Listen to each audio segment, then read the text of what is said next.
We get that. So I've never heard about men getting pregnant. I've never heard about this argument.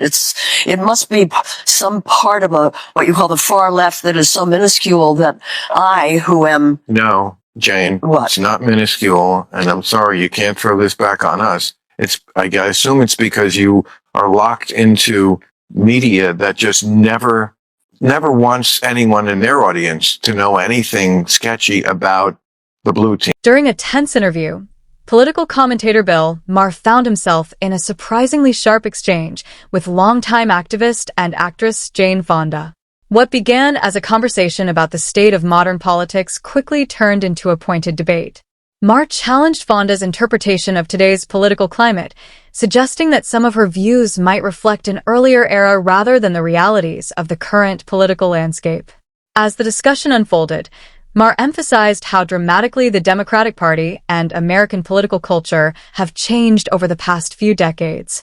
The moment stood out because Fonda has long been seen as one of Hollywood's most outspoken progressive voices. Yet in this exchange, Maher appeared increasingly frustrated, pressing her to reconsider whether some long-held assumptions still apply in today's rapidly evolving political environment. They just think the far left has gone so nutty on so many issues. That's what they're being told. That's what by people like you. Because it's true. You think the far left does nothing crazy? Oh, I'm sure they do. Oh, well then... But I don't know. Who is the far left? What do you mean when you say far left? I mean, I could give you a million examples. Yeah, well, give me one. Okay, the NAACP. You think the NAACP is far left? Could I finish my sentence? Yes. You asked me for an example. Yeah. The NAACP last year issued a travel advisory. That's like the State Department does to go to, I'm sure when you went to Vietnam, they were advising you not to. There's a war on it. I didn't talk to them. I don't have no idea. I know, but a travel advisory. Yeah. Today we have them for very dangerous countries. Yeah. Don't go to North Korea. Don't go to Iran. Yeah. You know where they issued a travel advisory for black people not to go? Yeah. Florida.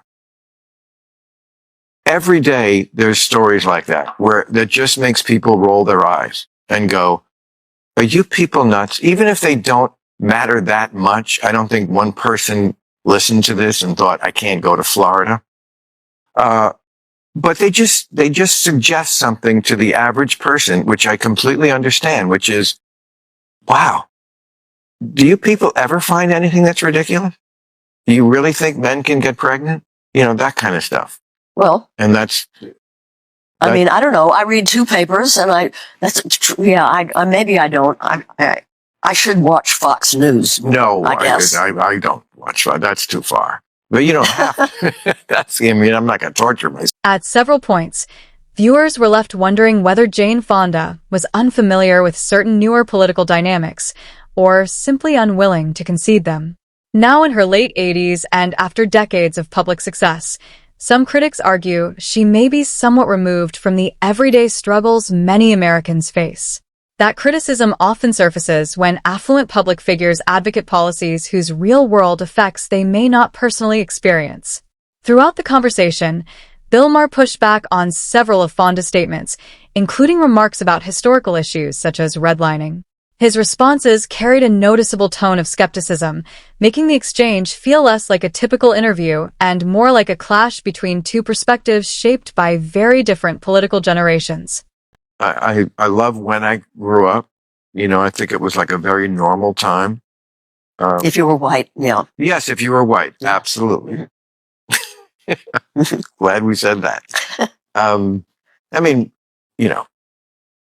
I can't help that, nor could you, and when we were born and how we were, I think the color of our skins.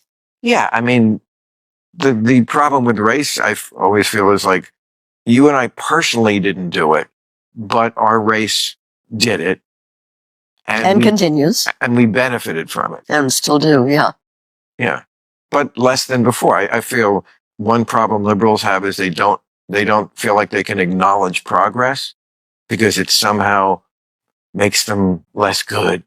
They just have to always, there's more work to be done, and there always is more work to be done. We're humans on Earth. There always will be. But it's pretty serious for people of color. What is? The ability to live a middle-class life, the ability to accumulate wealth, the ability to own a home.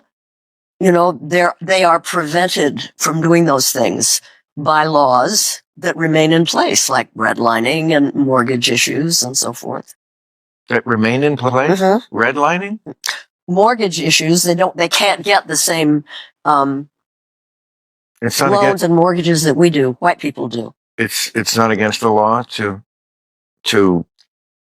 discriminate for a business to have I guess there must be some laws, but they're not, I don't know. They're still discriminated against. I don't know about the laws.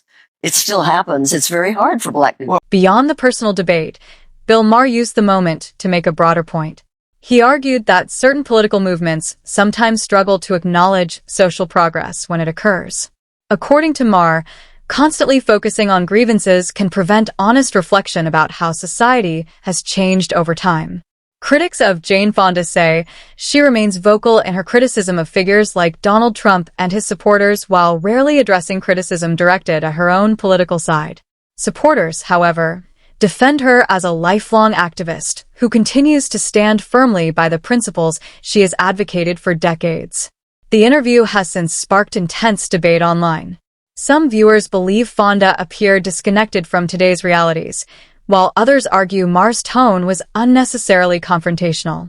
Either way, the exchange has reignited discussion about generational divides in politics and how even longtime allies can disagree about the direction of the modern political landscape.